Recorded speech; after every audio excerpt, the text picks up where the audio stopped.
Le message du jour vous est présenté par notre frère Marc. Salut, chers bien-aimés de notre Père Céleste. Nous reprenons la méditation de la parole de Dieu en ce lundi matin. J'espère que vous avez passé un merveilleux week-end à louer et adorer Dieu et que vous avez profité de la compagnie de vos proches. Aujourd'hui, je veux partager avec vous l'amour envers les uns et les autres. Bien-aimés, de ce monde de haine, de guerre, de violence, de crimes, de tromperies et de mensonges, de confusion et de grandes inégalités dans la répartition des ressources, je crois qu'il est grand temps pour nous de parler d'amour. À propos du vrai amour que notre Seigneur Jésus veut voir dans notre vie et qu'il recommande dans Jean chapitre 13 versets 34 à 35. Je vous donne un nouveau commandement, que vous vous aimiez les uns les autres, comme je vous aime, que vous vous aimiez les uns les autres. Par ceci, tous les hommes sauront que vous êtes mes disciples, si vous avez de l'amour les uns pour les autres. Cela nous permettra d'être un représentant fidèle, véritable et vivant de son royaume dans notre monde.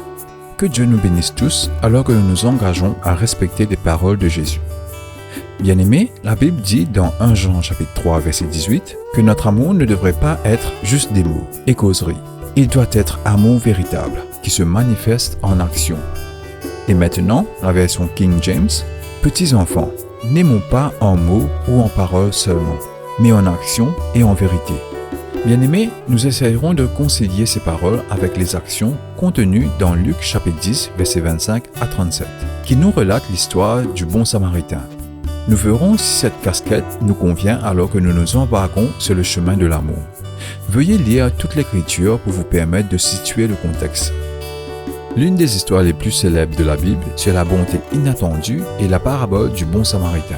Jésus a raconté cette histoire pour nous montrer à quoi cela ressemble d'aimer les gens qui souffrent. Bien-aimés, nous continuerons demain. Veuillez lire ce passage et aussi Jean 13 et 14 pour comprendre l'amour de Dieu et l'amour de l'un pour l'autre. Que Dieu vous bénisse tous. Profitez de votre journée en lui. À demain. Au revoir.